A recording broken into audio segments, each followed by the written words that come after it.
So, namaste. Welcome to Satsang this evening.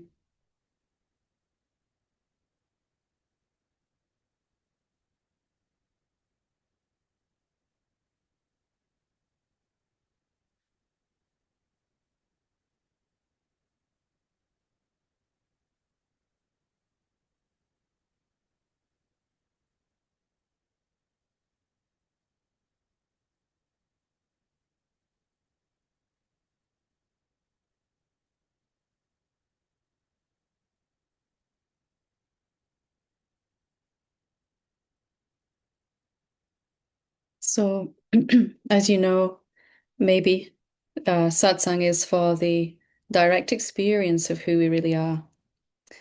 And this goes beyond belief or faith in the fact that there is only one being and into the direct experience of our formless essence, which becomes more and more the place that we're living from.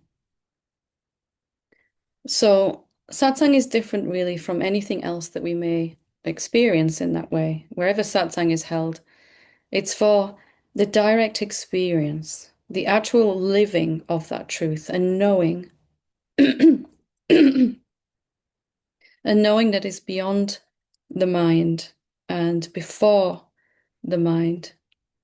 The knowing that I am and the knowing that I am not a body. I am not just one body. I am all creation. What is it that obscures that from our direct experience, and why? If that is what we are, the formless essence of consciousness, if that's what everything is made of, including the world and everything in it, why don't we experience it like that? What is it that's in the way of us having the direct recognition and being able to live as that? And when we look at that question, what is it that's in the way? If we really look deep down inside, there's usually some idea that we all have that I am a someone and I am a person, I am this body, and that I have to somehow find my way to that truth, that I have to um, become the truth or find the truth and live as that truth, that I'm not already the infinite reality, the formless consciousness. And so, this idea that we're a separate person, a separate being, that this body is all I am, and when it's gone, I'm gone, is so believed by us that we begin to experience it. We believe our sense of self ends where our skin ends. And because of that, it's very hard for us to recognize or even want to find the truth initially, of who we really are.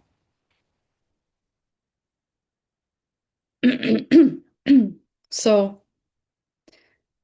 what we're going to look at tonight is the three main ways that we sustain this sense of a separate person.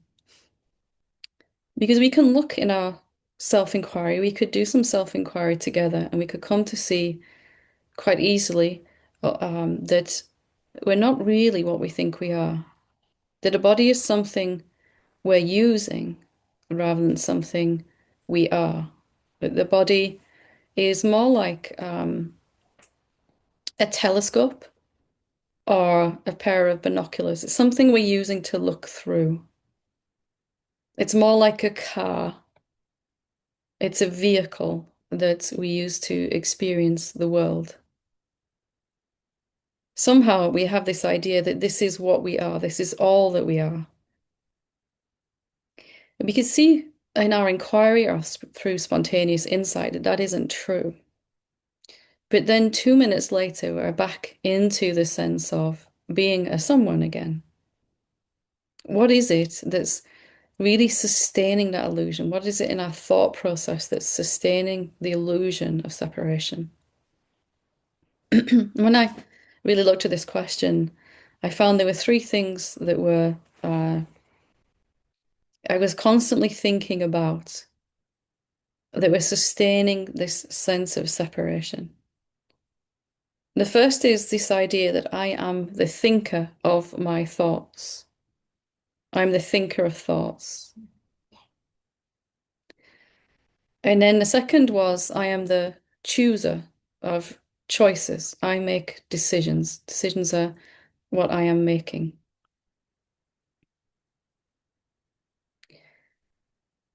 And this idea that I'm making decisions and I'm believing thoughts, even those two just on their own were powerful enough to keep me lost in illusion.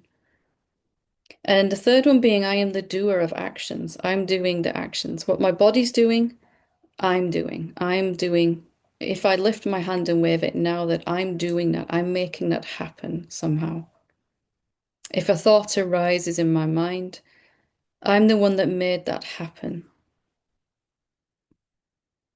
And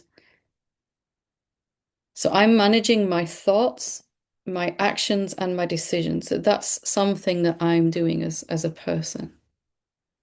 And if you can see that I am the thinker of thoughts, I am the decider of decisions, I am the doer of actions.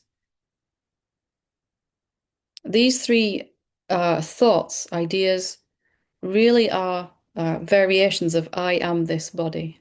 If I really realize that I'm not this body, that this body is something I'm using, looking through, then can I really still keep believing that I'm the thinker of thoughts? If thoughts go on in my head, can I still take credit for transcending a belief, even, or believing a thought? And if it's the body that's doing the actions, the body's hungry, the body's tired, the body's sleeping, the body's angry, feeling emotion of anger, for example. If there's boredom, all of those things, frustration, joy, bliss, all of that is going on in the body. I'm not working, I'm not sleeping, I'm not eating, I'm not breathing. All of this is with reference to what's happening in the body, and the body can do it quite well by itself. So these three thoughts, there's also this idea that I'm deciding decisions. Really, can we even prove that that is true if we really look? We'll take each one of these and really break them down. And we can do this experientially together here. So we might have seen that I'm not this body, I am something formless. We might have seen that in our self-inquiry. But then if you notice, you might go back to believing I'm the thinker of thoughts and I can do something about the thoughts I'm having. I can choose to think or not think, even this idea. I'm the doer of actions, that I have to make sure if I'm not thinking, then no action is going to happen, is this false idea. Nothing is really going to happen unless I maintain this um, thought process. If I don't think about what I need to do, it won't get done. Nothing will happen. The body will just sit there, is the illusion. And the other big way, of course, is decisions. I need to decide whether to go here or here today. I need to decide whether to do this thing first or this thing first. And we believe so completely in these three ideas. I'm the doer of actions, the decider of decisions, and the thinker of thoughts. And also with that thinker of thoughts comes the idea I'm the believer of thoughts. I'm the one who has to unbelieve or disbelieve the mind.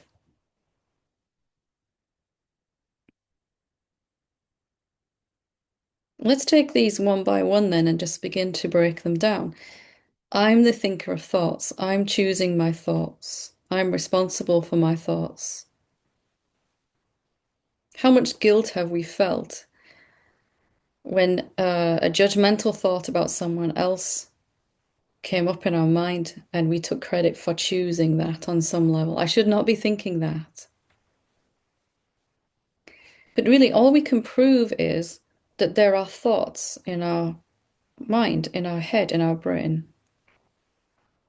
Can we prove that we're choosing what thoughts happen and don't happen? Isn't this the idea that I'm the thinker of thoughts? Isn't that just also a thought with no substance behind it, no evidence? Can you find, if you look right now, a thinker of thoughts? We might find a body, find some thoughts, but can you find that one that believes it is the thinker? Where is it?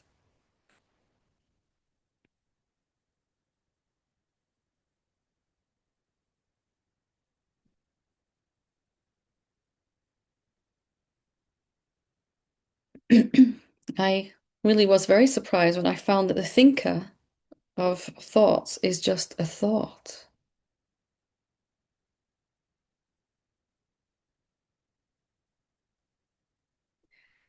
So too with the doer of actions, it's some things claiming ownership of the actions. If I was to claim now, right now that I'm doing this satsang, can I substantiate that? The body is speaking. The body pressed the button to open the Zoom meeting and hit record here. But can I prove that I'm choosing my actions? Can I find a doer who's doing? If the body sat down to meditate, as it does every morning, can I prove that I made that happen? If thought says in my head, I'm going to meditate now, or it's time for satsang, I'm going to do satsang now. Can I prove that that thought had any actual effect of causing the body to meditate or do satsang? Can I actually find an entity inside this body somewhere that is doing actions, making actions happen? Can you find someone who's making actions happen? How did you get to this satsang then? How did you get to this? Did the body just do it spontaneously?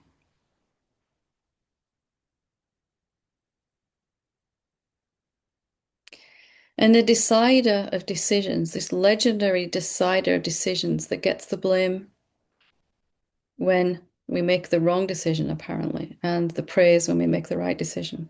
How hard on ourselves are we when we think we've made the wrong decision? Maybe right now your mind is saying coming to this satsang was the wrong decision, pulling apart everything I've thought to be true. But can we find a decider if we look?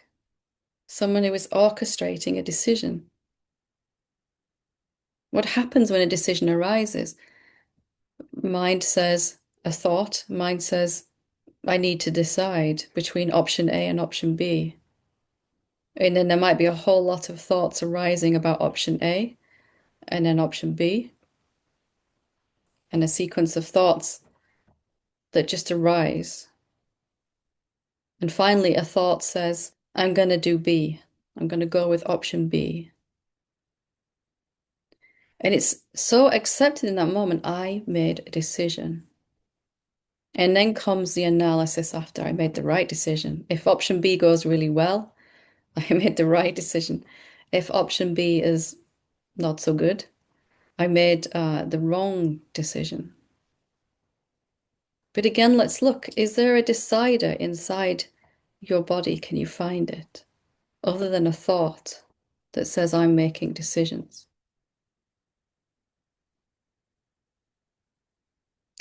And the recognition that decisions and thoughts and actions are just happening spontaneously. Absolutely blew wide apart my sense of separate self. If the thinker and the decider and the believer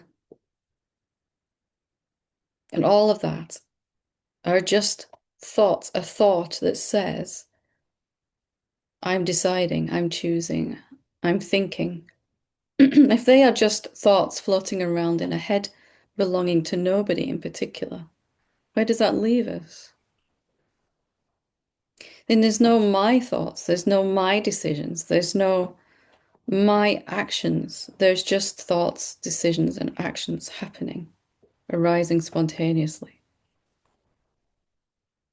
And we resist this because we feel that somehow there would be chaos if we admit that I'm not choosing my actions or my thoughts or my words or any of it. That there'll just be random chaos and everything will break down. But if it's not true now, it's never been true. If there's no thinker present in this moment, no chooser. At first, it was terrifying to think that I would get on a Zoom meeting and not know the next word that's going to come out of my mouth until I realized that's how it's always been. I'm just seeing it more clearly now.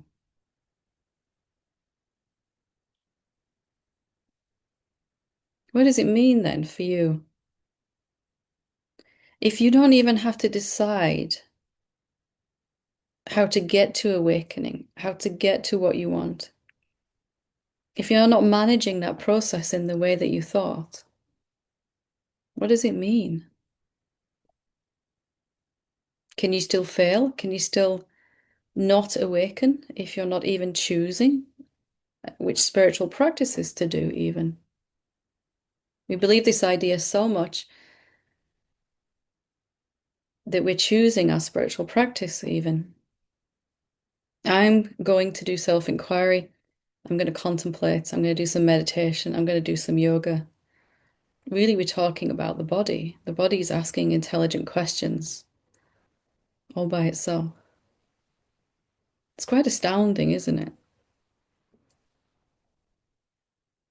For me, as much as this was scary revelation, it was also very liberating. It means I've never believed a thought. I've never made a wrong decision or a right decision. All my actions of this body have simply happened in accordance with the prevailing energy field that it was living in at the time. While it was living in a low energy field of separation, it would have actions and thoughts and decisions that correspond to that, and words. While it's living in a higher energy field of oneness and unity, recognition of what's real,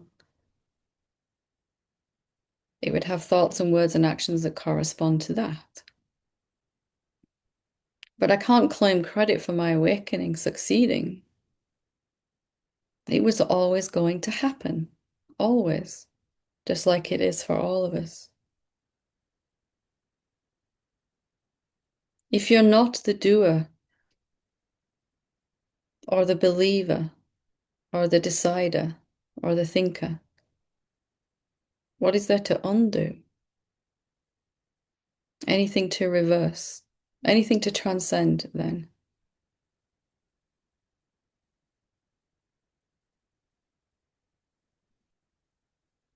These three thoughts, I'm the thinker of thoughts, I'm the doer of actions.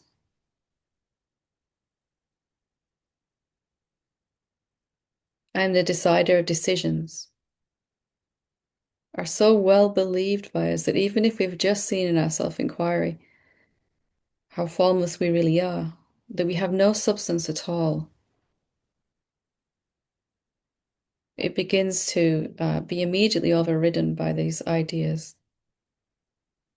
Okay, I saw Satsang and I had this profound realization. And then the very next thought is, how do I hold on to this? How do I see it again? And we go off on an imaginary journey trying to do something to make sure that we hold on to this. Okay, I've decided I'm going to focus on this thing for 30 days, as if that's a decision we could make. What if that 30 days of focus on this was always going to happen? A mind thoughts are claiming credit for the inevitable.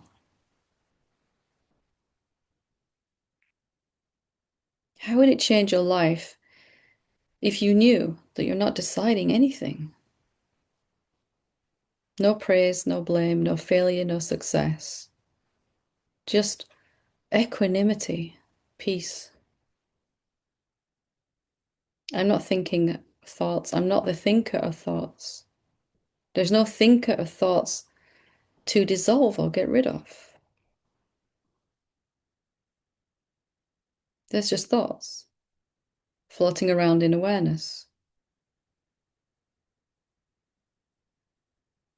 This is immediate freedom. Are you ready to accept this kind of immediate freedom? Well, actually, even that question is a subtle doing, isn't it? You are immediate freedom. It's not something you can accept, even. Whether your mind accepts it or not is largely irrelevant to you. Awareness.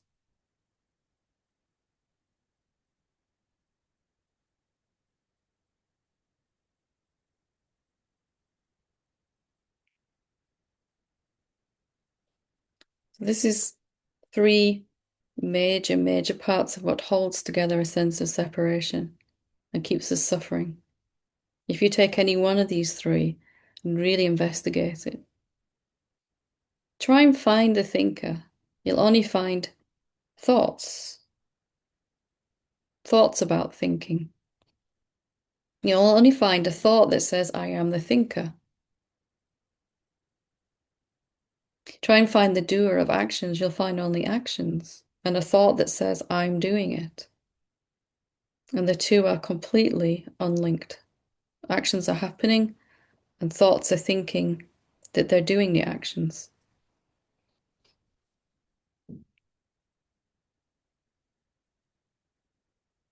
All this is going to point to the inevitability of our complete and total awakening. If it's just going on in a manifestation awakening, the content of the mind is slowly changing to more thoughts about the real self rather than the false self. The actions are becoming more sattvic. We're more inclined to meditate and contemplate, self-inquire, less inclined to judge, all of those things. If all that's happening by itself, and the decision is more likely to be to self-inquire into something rather than to believe it, if all of that is going on by itself, and you are watching that happen in manifestation, where does that leave you? If the whole awakening trip, if the whole thing is going on in form, physical, tangible form, subtle form like thoughts and emotions, etc., where does that leave you? You can kind of relax and enjoy the ride then. You can't mess it up because you're not doing it. You can't get it wrong because you're not doing it. You're watching it. You just begin to see that you've only seen, you're only seeing. You are the seeingness itself. You are the seeing, the awareness.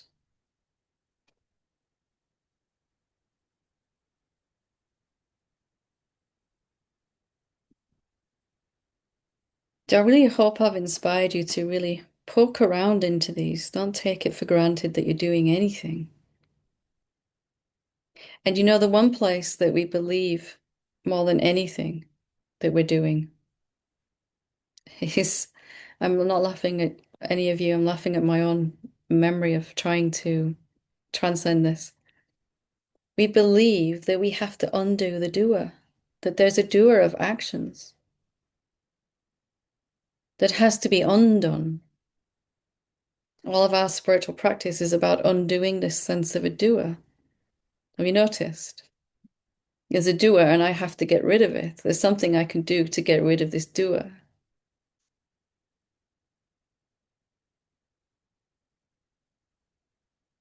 That's like turning your car around and driving down the street in reverse, going backwards down the street and wondering why you still end up at the same place, right? If there's no doer, then what's to be done or undone?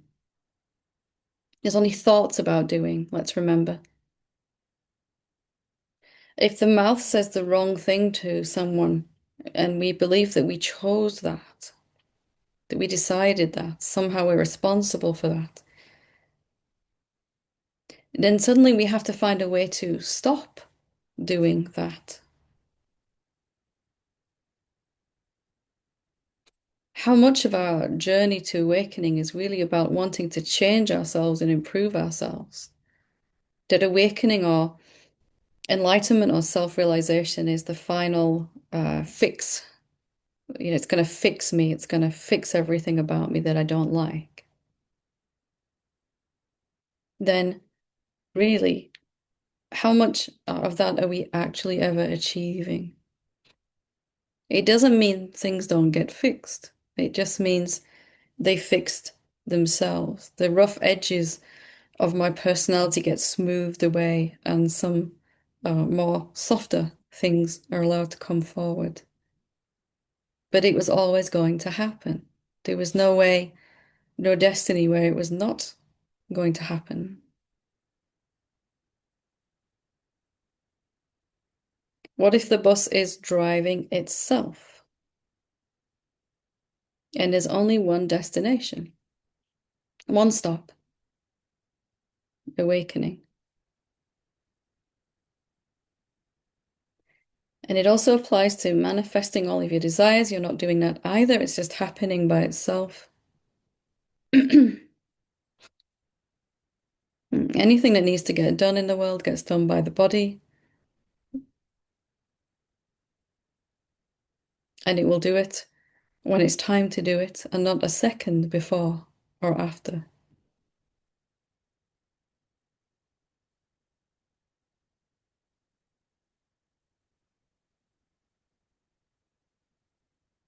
So I hope that this is a little bit shocking. I hope it's shocked something inside of you.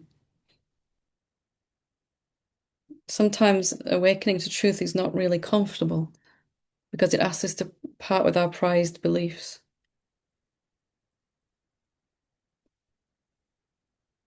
But what's waiting on the other side of that is total freedom.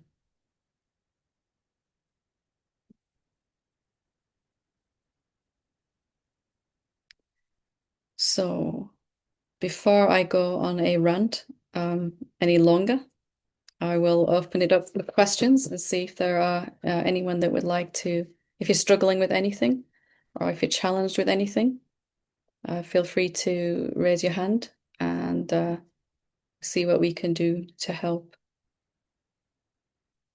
Okay, Pat. Hello, Helen. Hi, love. I just want to thank you so much for the last time I spoke to you, which I think was about a month ago, Mm. and I was losing it entirely. I had just gone right off the edge of the cliff and forgotten totally who I was, and just in a kind of a panic. And you were so sweet to me, um, and and said just the right things. One of which, most importantly, was you don't know what's going to happen. And Mhm. that's a great thing to hang on to. And the other thing was, trying to find the question. And I was trying to find the question, and I went for days saying, is it really true? I don't know what question to ask. And I went for days like that. And then finally, the question came up to me that it was about peace. And is it really true that I can't have peace? Oh, I love it.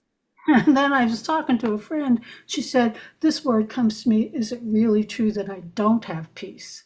Mm. So then I'm doing both of those. I'm working with those.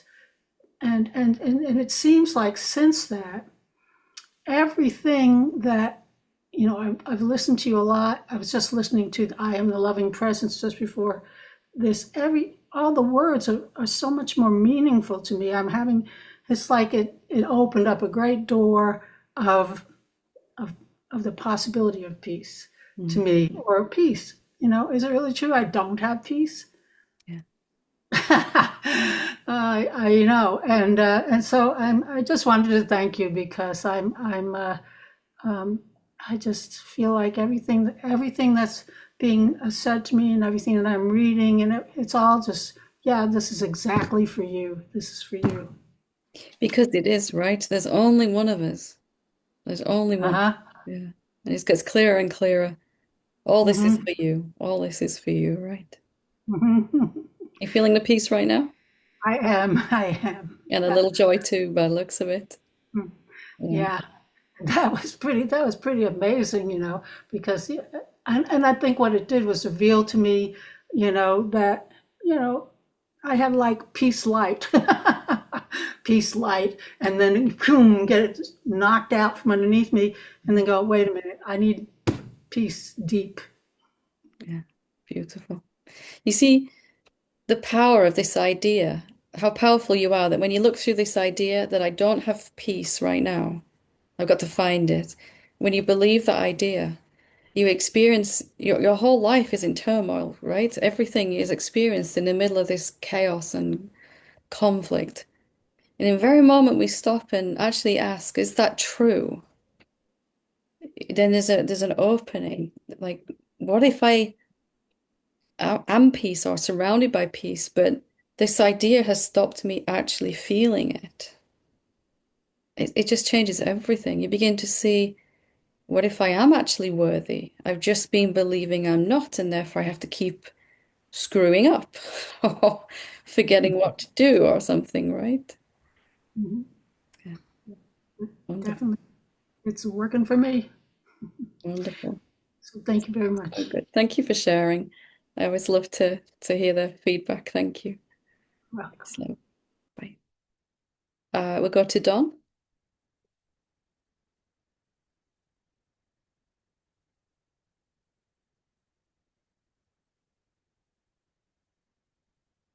Hello. Hi, Don. Hi. Um, Still sort of working through the reshuffling of my family since my father passed Mhm. um, back June 21st, and trying to keep my own ego and separate self down. And the main thing I'm doing is to be quiet when some of the other people are reacting and not, try to get into it, because even if there's one person in the piece and not reacting, nobody can argue with you. They can hurl insults at you, but they can't argue with you if you don't react. Mhm. And and and then there's no separate me there anyway. So trying to send unconditional love and say in the moment of, I don't have to. There's there's no one here that needs to bite on this reactivity.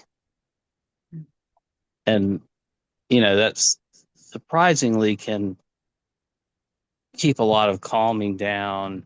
And there's a particular separate, or thinks of separate self, that wants to make me bite, because to reinforce the separation. And I know there's no one there to bite.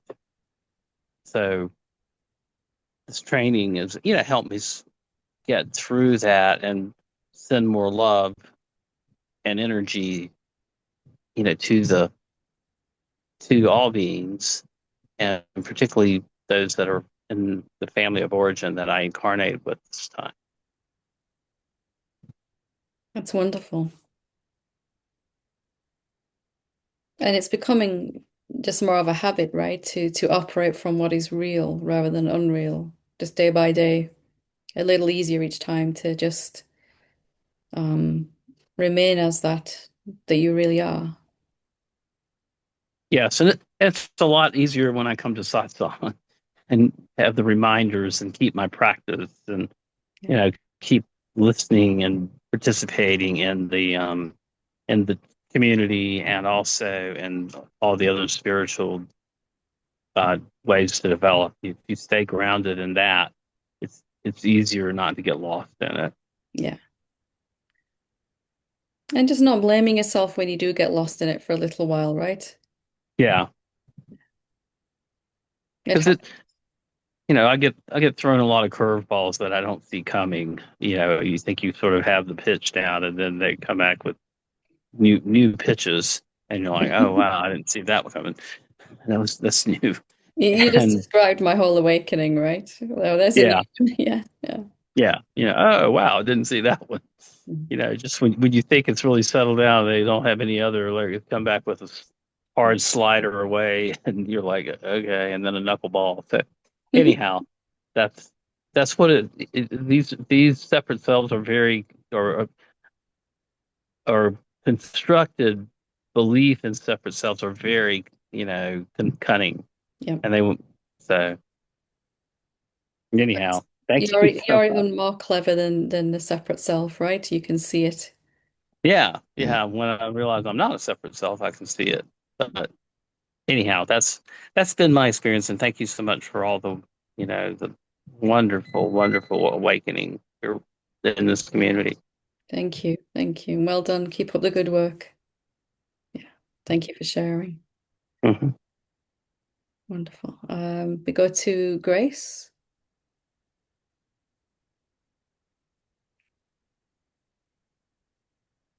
Hi, Helen. Hi, love.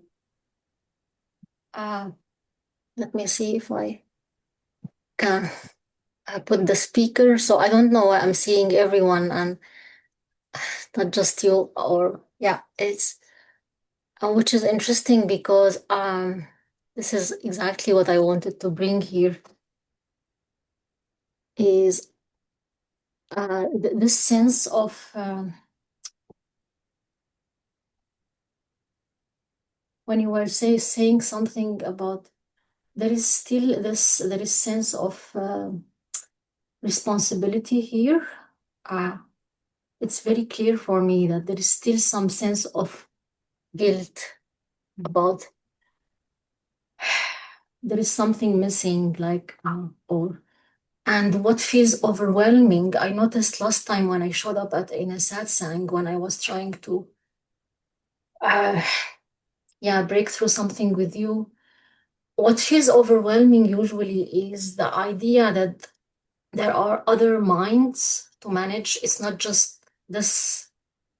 And it's really very intense and it feels very obsessive and real. And I really wanted to challenge this over and over. Just now by talking, I can see like the intensity raising in my body. There is this kind of perception of like how many people are here now listening to what I'm talking. And like there are many censorships already happening while I'm just trying to show up. And many thoughts and If judgments and if there's no separate being, is there any censoring going on, actually? yeah, We that's think what. we think there is, but if the separate self is not there at all, it just feels like it is. How could it do any censoring? How could it be actually filtering your experience right now? Changing what could it actually be choosing what to say and choosing what not to say?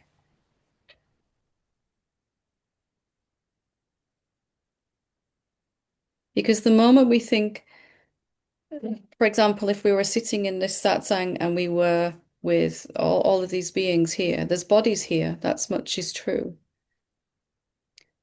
But if you're really just one being, and these two bodies are the same being, all these bodies are the same being, then there's really no choosing of what to say going on, right? There'd have to be a separate person to choose what to say in respect to another person. It would have to be in duality and separation.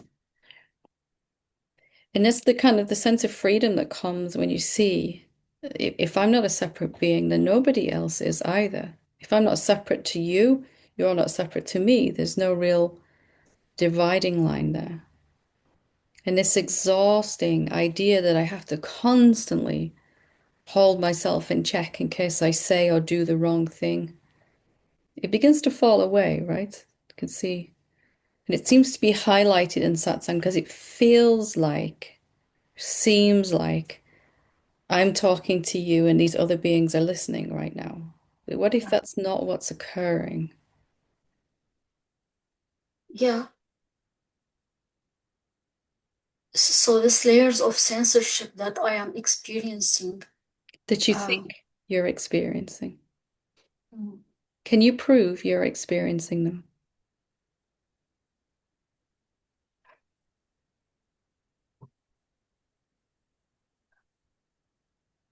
can I prove?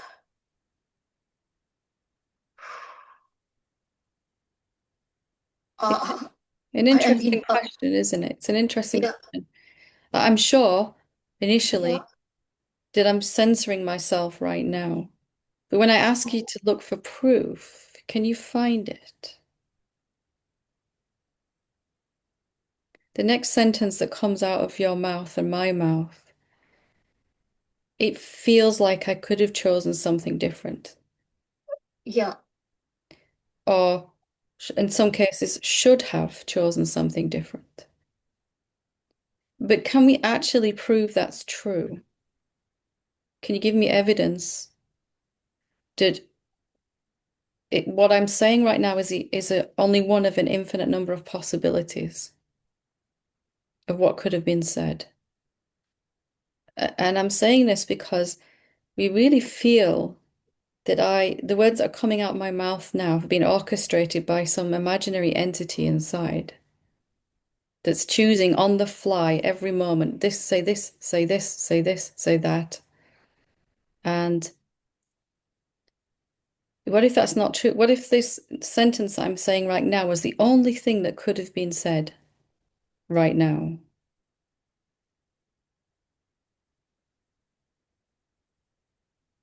If this is the case, so this means it should apply to everything. It should apply that all the circumstances, everything is Everything. happening, and there is everything is basically perfect. And right now, I have the proof in my experience that there is someone just using uh, the shower, the bathroom, just like. Another And I body. feel I am being censored, like in the next room, and it's basically also imposing on the space to be It- able to focus with you. If we look at what's true, though, what we can prove, which is what we're after in Satsang, right? There's another body in another room close by. Yeah, That much we agree upon. Yeah. I don't see the body, but I hear the noise. Yeah. Yeah. Yeah. So can you prove that they're interacting and impacting with you? No, I know there are thoughts process about resisting this, and like uh, Mhm. yeah, it's a thought about ideas of my space being hijacked, or like I'm Yeah. afraid or censored, or yeah, So it's just thoughts. Yeah. staying with that, like I really want to actually see if I can find any proof that someone else is impacting my experience right now. And when I asked myself this question, all I could find was thoughts about someone else and thoughts about my experience being affected. The question is why I am why would I be interested in such a terror movie? all the Maybe time. maybe the terror movie was the only channel playing for a while. The only channel that we could get on our television was the terror channel, the disaster channel, you know? But now there's an openness, and we're starting to see there's other channels that we can operate and watch. And now we're tuning into the self-inquiry channel. Mm. I mean, yeah, I am curious about the love channel, like even the idea of uh, is there could is this possible to be love here? And That's a beautiful question. What happens when you ask yourself it? yeah, I'm really curious about this possibility. Let's ask it now then. I like to do things now, if you want to. Yeah, Is it possible that love could be here right now? Everyone can ask this question as well along with us if you want to. Is it possible that love could be here right now?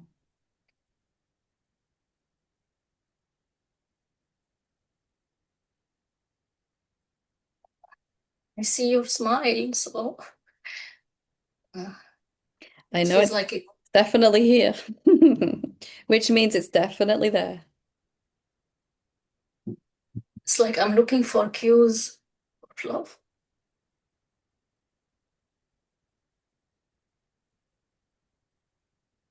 How would you know if love was here? How would you Yeah, recognize?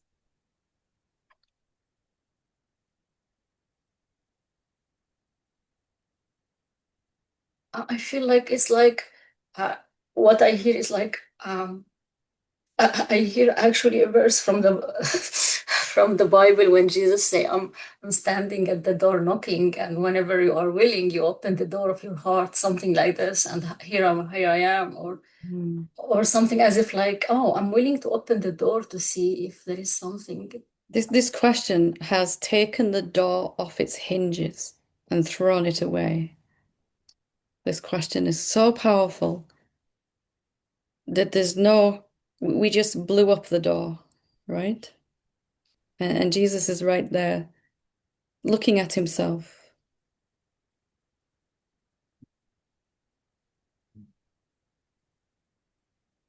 So now it feels that there is some love sneaking in, and there is still How fear. sneaky. How sneaky. Yeah.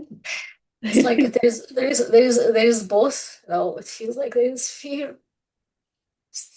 and there's love. And even the fear isn't a problem, right? It's just enveloped in love. It's what? Enveloped, wrapped in love. Is it possible that fear is also love? Oh, I love it. I love it. That gave me goosebumps. Say it again. Yeah. Please say it again. Is it is it possible that fear is also love? Oh, Yeah. it can actually it feels very dramatically artistic, right? Mm. It can be every.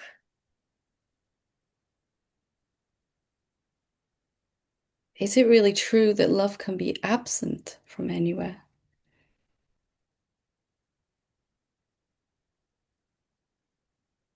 If we're going to go for a big question, let's throw this question in like a big bomb that's going to explode a lot of things. That all this drama is also love. Yeah.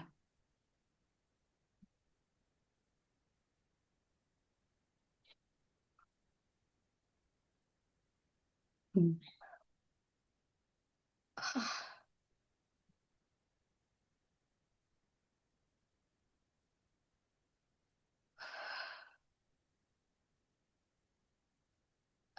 And the shame and the guilt. Everything. Could this Everything. also be love? Mm. But I don't want you to give me the answer though. No, no, I'm not gonna. I'm not gonna. You're gonna give me the answer. Yeah, do you think that also guilt and shame and self-loathing and hatred can also, and doubt? Apathy, greed, craving, judgment, all of it.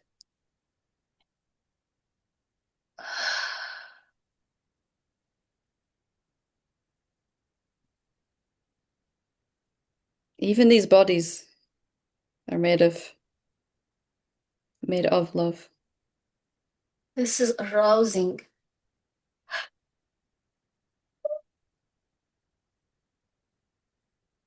This is also could be love, this shame of showing up. Yeah. Total freedom, this, isn't it? This even the belief of saying it wrong and like, oh, I said something really arousing online and on public. Everybody sees this, all this fear and censorship of doing it wrong. It could also be love. Can you ever really do it wrong?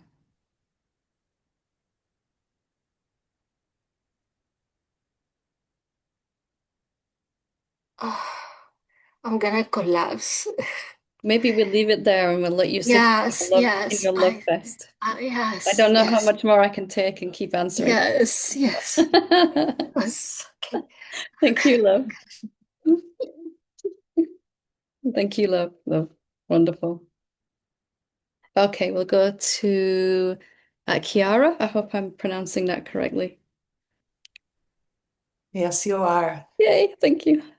Hi, Helen. I love. I am pretty terrified right now to be talking to you. Wow. Maybe let's just take a deep breath together then. Let's just take a moment and see if we can. Hmm. I haven't bitten anyone yet or eaten anyone so far. Sorry, just Oh, yeah. one of those Yeah, times. no, Okay. You might. absolutely. Um, really appreciated the previous conversation with Grace because it brought more stuff up for me as well. Um, so the place that I was noticing, I keep getting it's sort of like an eddy that I keep getting sucked Mhm. into is so what would happen if I stopped? I still feel like I need to work. If I didn't work, I wouldn't make enough money to retire. I'm already spending more money than la la la la la. It's a kind of a survival thing. What if And it's not yeah. Mhm. stopping work, but stopping thinking you're working? One more time. Say Yeah, it again. absolutely. Hmm. What if you're not stopping work?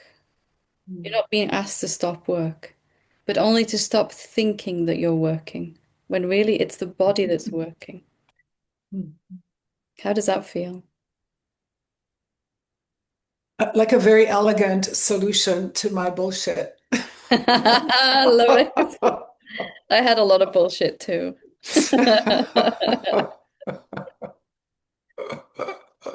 I had to Yeah, yeah. finally admit that I don't have any Mm, evidence that I'm doing anything.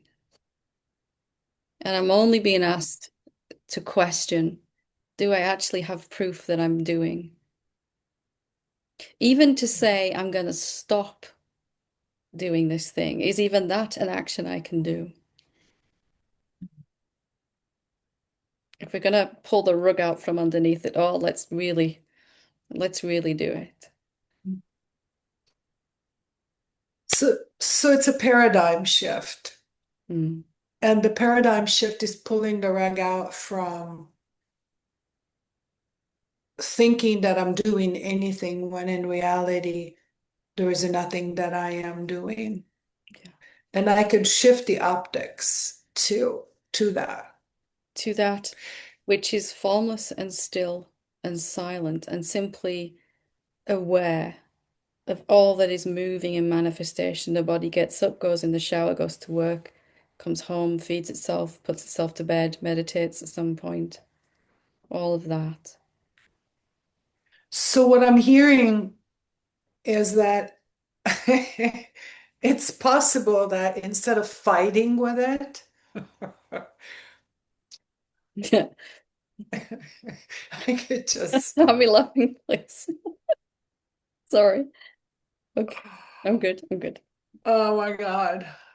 My last name means warriors, and I think I'm really attached to warring with whatever.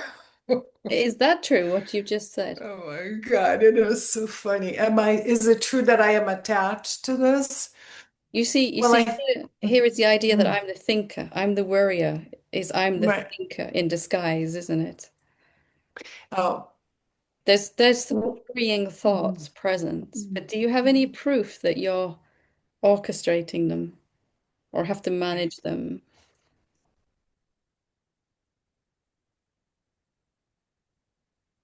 no. You know what I'm hearing, Helen, is uh, something about forgiveness, which it's also it's a thought, but I hold myself so tightly responsible for everything, Mhm. and maybe I could just forget or forgive and lighten up a little bit, just yeah, Or a lot. or a lot, yeah. Yeah, maybe I should talk to you more often. I would love it. I would love it. You know, this word forgiveness, if we break it Mm, down, it's mm, for giving. So mm. forgiveness is giving something back that didn't belong to us, for giving. What am I going to give back that was not original to me? This idea that I'm the thinker, doer, chooser, decider, and I have to undo and all of that stuff.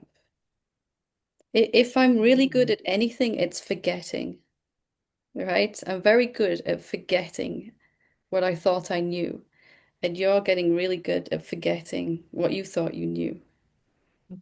Yeah. Yeah. Yeah, and I actually forget a lot. So what if that wasn't a problem, You're already but an awake then, asset? most of the way there. Oh my God, this is a lot more fun than I imagined it. I kind of imagine it like some sort of little torturous pathway to get somewhere, but it's And actually not at all. hasn't it Uh, been like that because we imagined it? What if it could be like this more often or all the oh time? yeah, yeah, no kidding. Party for Yeah. one, please. Just one beer.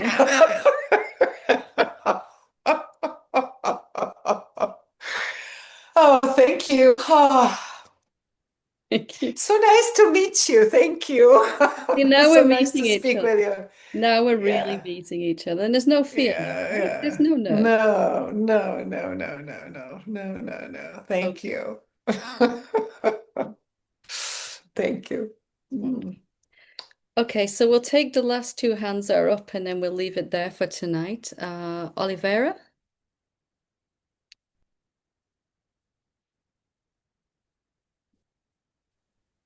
Hello, hi.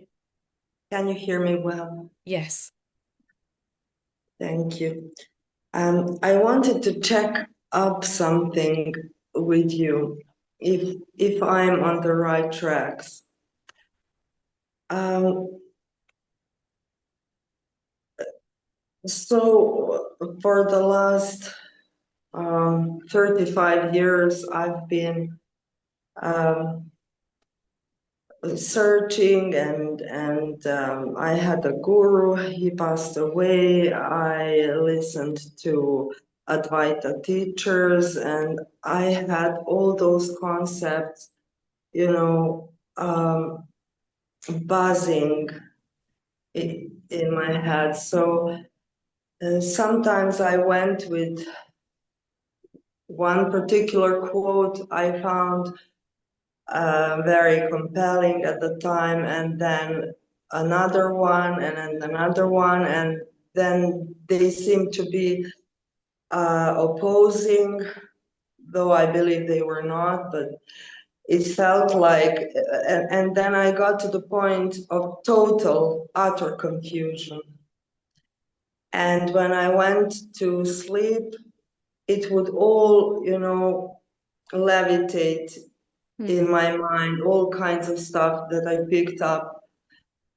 And it was so unbearable. I couldn't sleep. I couldn't, I didn't know which one to pick.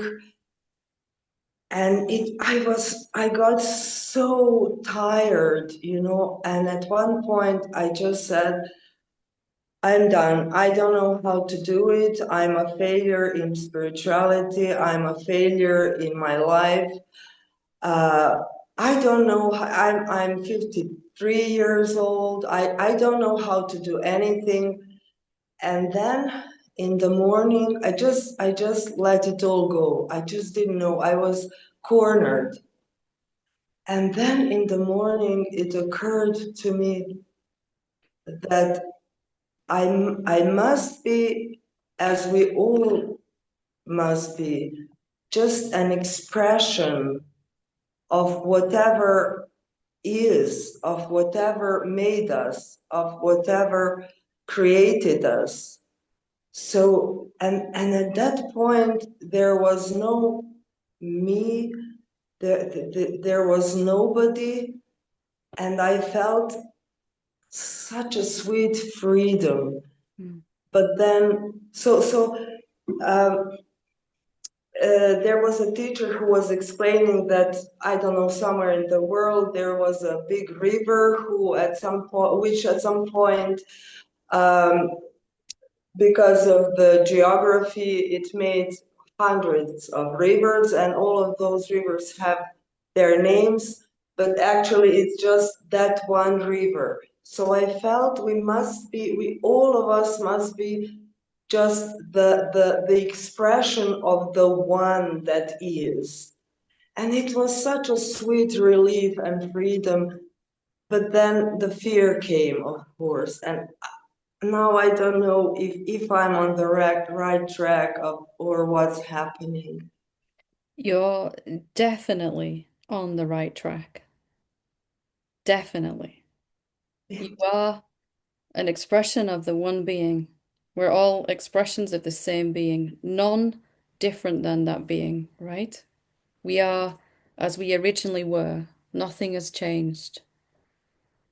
We just look like a human being for a while. And then And go ahead. it's too such a confusion and such a burden, you know. But you're smiling right now. You're laughing nearly. I was afraid. I didn't know if I was again deluding myself.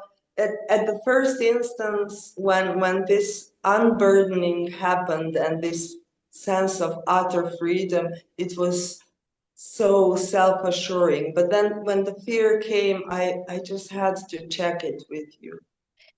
Yeah, so what happens next after we have a seeing of who we are, what's real? The next thing that's going to happen is that our mind is going to ask us to question everything that remains from our old way of thinking. So fear is telling us that we're believing something still that is not true for who we really are. When I asked fear what it wanted to tell me, is that I'm not safe. I'm in danger, right? It was a big red panic button inside my being. I'm in danger. And finally, I realized that my mind is asking me to question, is that true? If I am this one being still, nothing has happened. If I'm formless and infinite and everywhere, all pervading, is it true that I'm not safe? And so when these ideas are given to me by the mind to question, if I don't embrace them and begin to question, they start to make me feel terrible. And the emotion comes like fear or guilt or shame. So all that's happening now is a great desire has arisen to live like this all the time, right? I want this all the time, effortlessly. So mind says, that's great, but you're going to have to question these thoughts first before I can stop thinking them, right? So every time you question, is it true I'm not safe? Is it true I'm actually going to die? Is it true I'm not good enough? If it's guilt or shame or something like that. And we keep with that question, is that true? I don't just automatically believe it like I used to.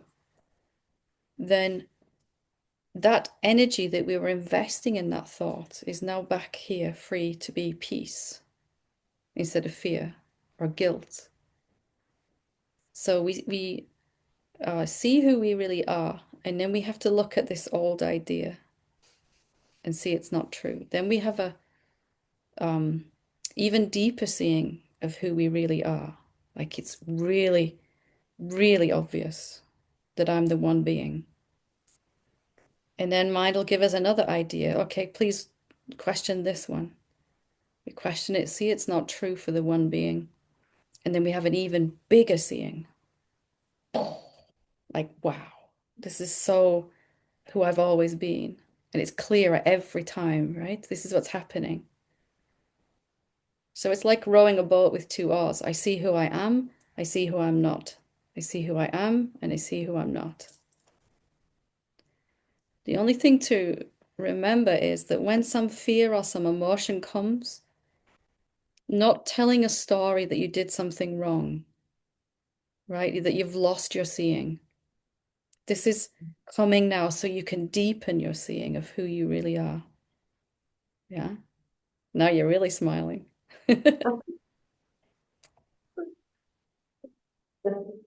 And it's still like that for me now. I still have a deeper seeing. And then I might see, oh, I still think I'm doing something here. Let me let go of that. Let me forget that. And like, whoa, I'm really not doing anything. Right? It's so relieving. Oh my God, such freedom. You cannot be on the wrong path. This is the next idea that the mind is asking you to challenge. Can you be doing it wrong or on the wrong path? If you are as you always were, can you be on the wrong path? It's not possible. It's just not possible.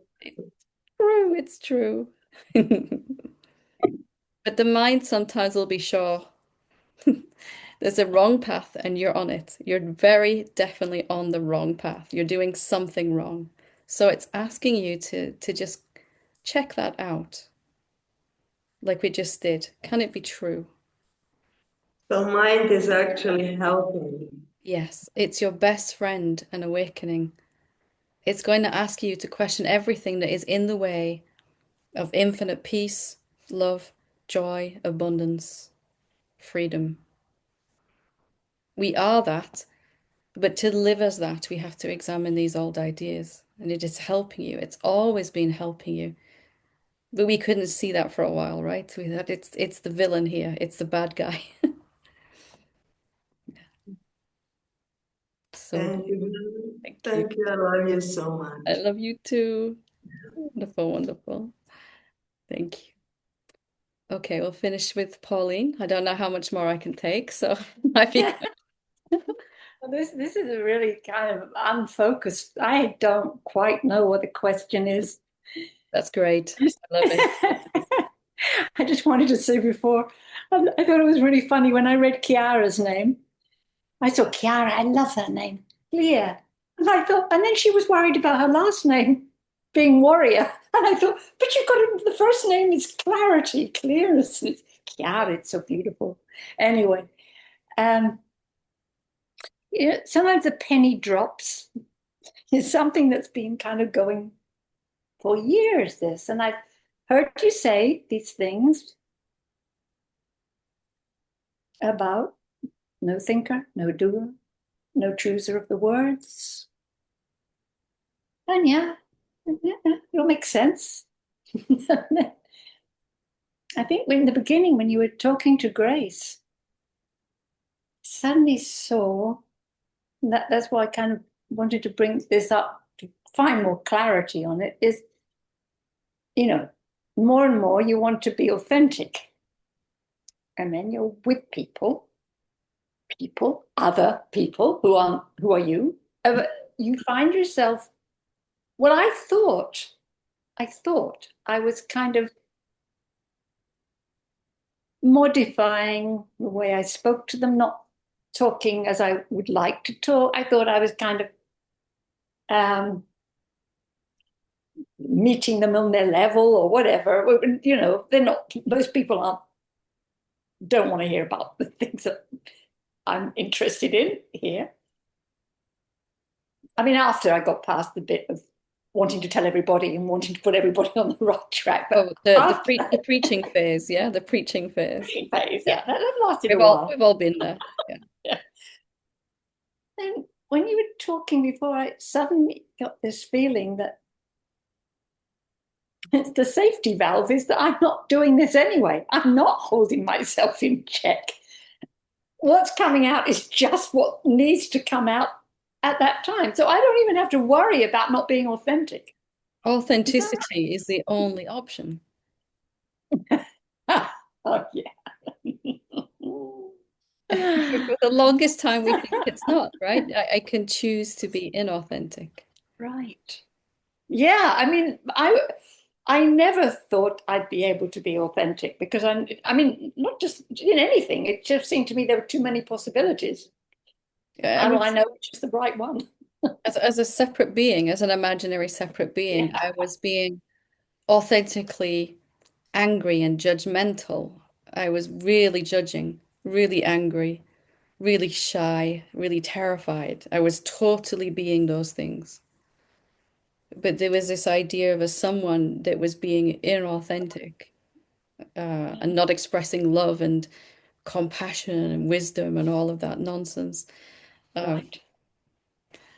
And when I finally got it, oh my goodness, I have only ever been authentic.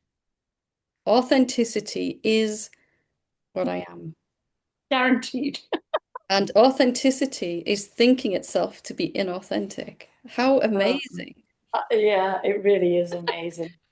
It really is. And then so all those okay, I do not plan conversations anymore in my head. That one's gone. You All never these did. conversations I used to have with people, that doesn't happen now, but at least now I know. I don't know where these, I don't know anything that's going to be said because I know I don't know what these people think, because I know that there isn't, it's just happening. It's just, and I don't have to worry about any of that. It's just unfolding. Legendary decider of what to say, that runs through the conversation after it's happened. Have you noticed how you always win afterwards? You always win the argument Said afterwards. that. Yeah. Said that. Yeah. And it's Missed just an opportunity. it's just thoughts about a conversation that happened and how that conversation might have gone. But nothing has ever actually happened in that. Yeah. We rewrite the conversation in our head and then feel better about the outcome, but nothing happens. Right. So when I first, many, many years ago, sort of latched on, it was from A Course in Miracles, projection makes perception. Mm.